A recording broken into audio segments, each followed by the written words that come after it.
Hi, this is John Callahan. I'm here today with Blaze Titus, the owner and founder of Hillcrest Memorial Center in Kennewick and Hillcrest Bruce Lee in Pasco.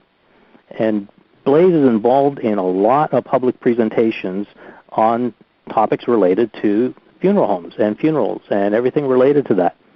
And what I'm doing today is interviewing him with some questions that are the things that he's asked all the time and are just things that we think the general public would like to know about. So, Blaze, are you on the line? I'm on the line. So first, tell me about how Social Security and veterans benefits factor into the whole death situation. What do people need to be aware of there? Oftentimes people ask about Social Security.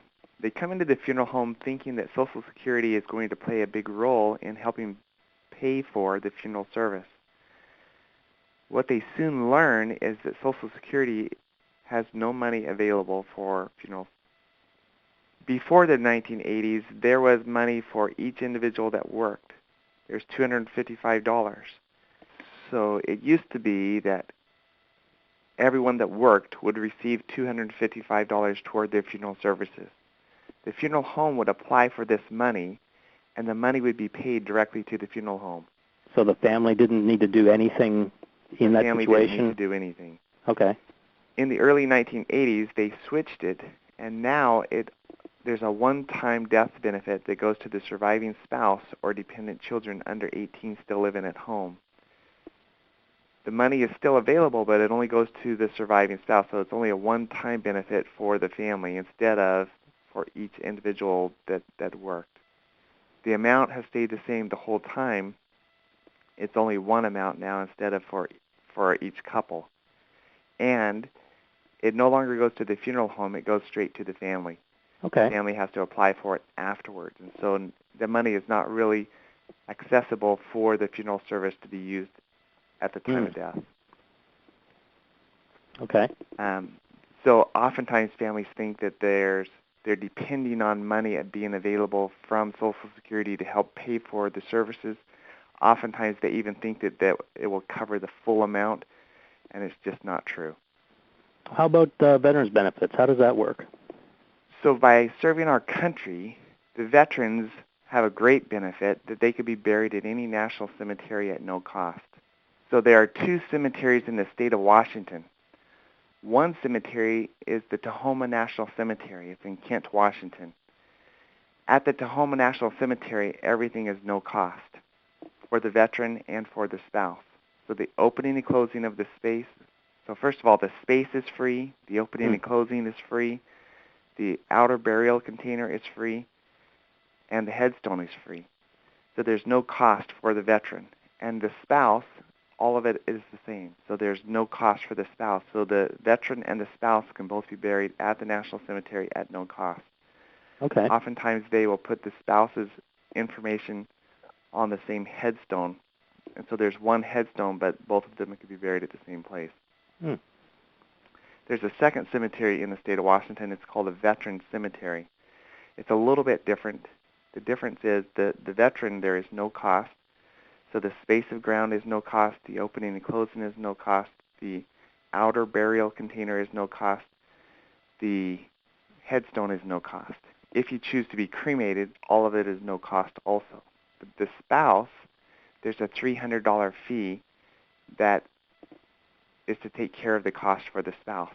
But still, $300 is incredibly low cost for all of that to be free. Right. Okay. That sounds pretty good.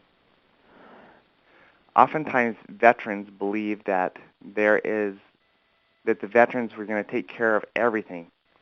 If the death occurs at a veterans hospital, the veterans will take care of transportation from the veterans hospital to the cemetery. And so that is a big cost, but they don't take care of the funeral service. So if you're going to have a funeral service locally here, or transportation from the casket is not included, the funeral service is not included, the transportation from here to the cemetery is not included unless you die at a veterans hospital.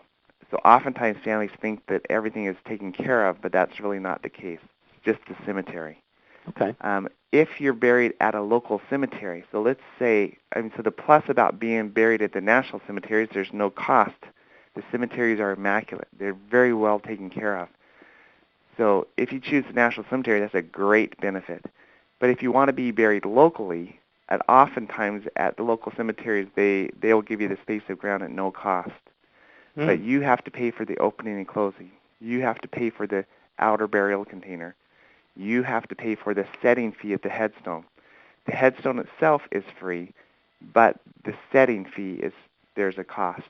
And for your wife to be buried at the same cemetery, there's no benefit, no discounts for the wife. Although you could have, if you choose a granite marker, you could leave space at the bottom to have her name and date of birth and date of death engraved afterwards. Or if the death occurs and like they're cremated, they can hold off on having the marker set until the wife passes away, and then all of it could be put on there at no cost from the veteran. Oh, okay. Is it very common that people rely on Social Security and veterans benefits? Is this something that happens a lot in your business there? In the past, it's been a huge benefit, and people have depended on that, and so they believe that it's going to be there. They believe that it's going to, so whenever the death occurs, they're counting on it to be there. If the person dies due to service-related disability, so if something happened in the service, there is more of a benefit available.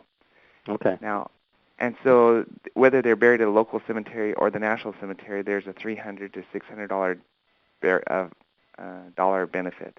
Okay. Now, we cannot get that money until afterwards. So we apply for each veteran because we don't know from veteran to veteran if they're going to qualify. And so they get a letter and we get a letter saying they're going to receive the benefit or that they're not going to receive the benefit. So it's very upfront that they're going to tell you whether they do or do not receive the benefit. And then a few weeks later we get the payment. If the expense has already been paid, it's to reimburse the family. If it's not been paid, then it goes to the funeral home.